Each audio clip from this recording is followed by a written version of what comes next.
পেয়েছি, সাতজন আমরা সচক্ষে দেখতে পেরেছি।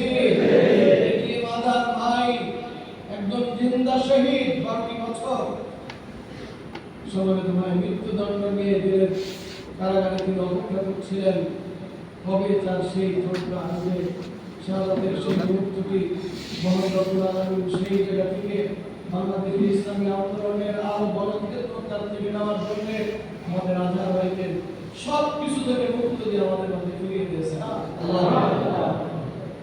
আমাদের নিবন্ধনের রায় আমাদের পক্ষে হয়েছে।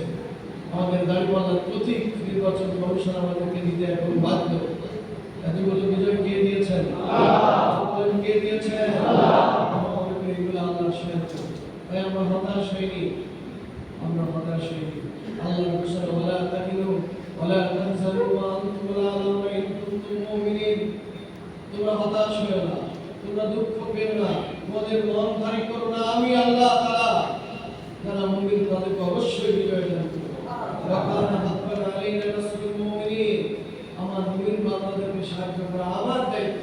সুতরাং তোমরা হতাশ হয়ো না। প্রিয় ভাইরা, আমরা কি হতাশ? বলুন, আমরা কি হতাশ?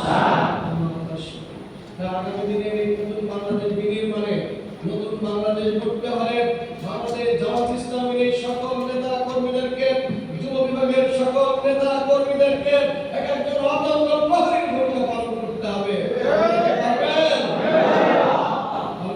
এই কারণে ফ্যাসিস্ট বিদায় হলেও ফ্যাসিস্টের দোসররা এখনো এদেশের বিভিন্ন জায়গায় জেগে বসে আছে, ঠিক কিনা?